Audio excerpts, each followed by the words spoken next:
Maury Yeah. Epstein, Yeah. introduce yourself. Tell me a little Okay. bit about yourself. Basically, I am Shaker Heights, which is kind of. Have you heard of Shaker Heights? Mhm. It's kind of famous. After I finished high school, I went to New York, like the New York area. I was in New Jersey.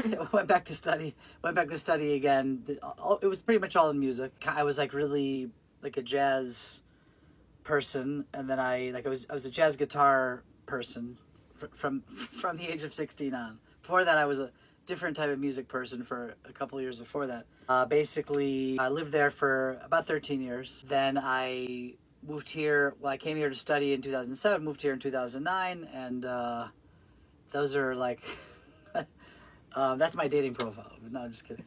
You have a lovely quote on your Okay. website from Okay, Henry Wadsworth Longfellow. Music is the universal language of mankind, connecting hearts and souls beyond words. Okay.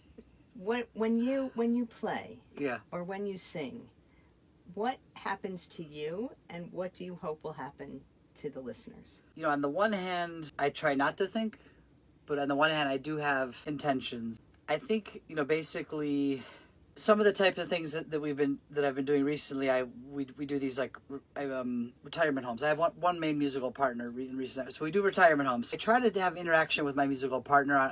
I try to be a little bit humorous with him. In other words, in those particular settings, I walk around the room a little bit, and I sometimes I give the mic to people. And my musical partner, he played in a pretty successful wedding band. The energy level of a wedding band is sort of like it's like a speed. On the one hand, then you go play for retirement homes, and you don't necessarily want to have that same experience of being on speed or whatever. Okay. So tell me about the last retirement home that you played and something nice that happened.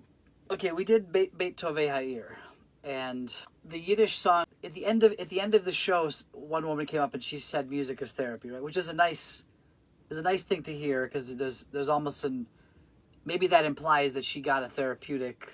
There was a therapeutic effect, you know, about the improvising side. So when I sing my Yiddish Shamama, usually in part of the song, it talks about sitting in a chair. I don't know if it's kind of a famous song, right? Yeah, I know the song, but I don't know the lyrics. And the part of the song, it talks about as I sit here in the comfort of something chair. So usually I'll improvise, and instead of saying like, you know, whatever it is chair, I'll say I'm in the Beit Tovei chair. You know, so people, I think when you improvise like jazz music is all about improvising, right? When you improvise, people, there's a feeling of, okay, this person is here, they're in the moment, they're like responding to their environment, and people seem to like that. It's a combination of like improvisation and some level of humor, basically. So your technical ability is something that people like to see, like virtual. My background, I like invested years and years and years in the guitar stuff, so I developed like a very, very good level of technical competency in guitar playing. I transitioned into the jazz guitar, I don't know if you call that idiom or the jazz guitar world. I was having a really good time in that world. I was into people like Pat Martino. That came to a certain halt for various reasons. It kind of came to a halt